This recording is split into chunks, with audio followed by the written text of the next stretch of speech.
یہ جو بڑے ہوئے ناخن ہے، یہ ہماری بہت کمزوری ہے لڑکیوں کی. مجھے کبھی سمجھ نہیں آتی کہ یہ کانفیڈنس کی کمی ہوتی ہے جو ناخن بڑھا کے پوری کی جاتی ہے، یا کس چیز کی؟ ایسا کیا کریز ہے؟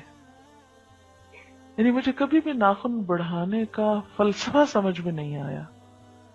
ایک تو کتنی محنت ہوتی ہے، دوسرا یہ ہے کہ جانوروں سے شباہت ہو جاتی ہے نا، تیسرا یہ کہ سنت کے اعتبار سے ناپسندیدہ چیز ہے، فطرت کے خلاف ہے، صحت کے خلاف ہے.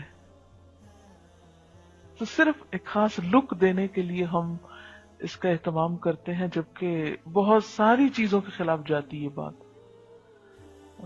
پسندیدہ چیز نہیں ہے. ہمارے یہاں ہر خوشی کے موقع پر اظہار کیا جاتا ہے خوشی کا ناخن بڑھا کر. یہ شخصیت کا ایک حصہ ہے. آپ کو پتا ہے کسی شخص کی ظاہری شخصیت کہاں سے پتہ چلتی ہے؟ اس کے انداز سے، اس کے ہاتھوں سے، اس کے لباس سے، اس کے بولنے کے انداز سے. تو جب ایک دیندار شخص ناخن بڑھا کے کسی کے سامنے آتا ہے، کیا امپریشن پڑتا ہے؟ دل نہیں بدلا، دل نہیں بدلا. اس لیے کہ دل بدلتا تو انداز ضرور بدلتے. کیوں کہا گیا کہ وہ شخص مسلمان نہیں ہو سکتا جو اللہ کے رسول صلی اللہ علیہ وسلم کو ہر چیز سے بڑھ کر نہ چاہے؟ کیا آپ صلی اللہ علیہ وسلم ہمارا ہاتھ دیکھیں تو پسند فرمائیں؟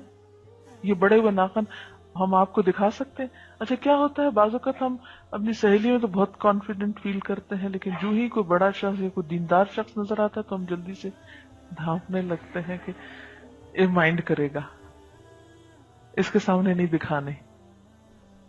اللہ کے رسول صلی اللہ علیہ وسلم کے سامنے دکھا سکیں گے آپ؟ نہیں. تو کیوں ایسا کام کرتے ہیں؟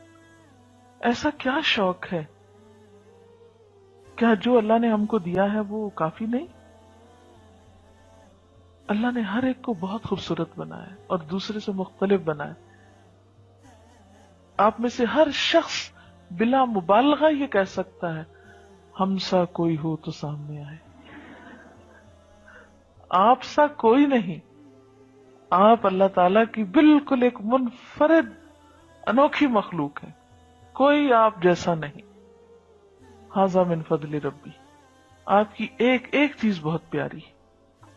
اللہ تعالیٰ نے انسان کو احسن تقویم میں بنا. ویڈیو کے نیچے سبسکرائب کے بٹن پہ کلک کریں، بیل کے آئیکن پہ کلک کیجیے تاکہ ہر نئی ویڈیو کی نوٹیفکیشن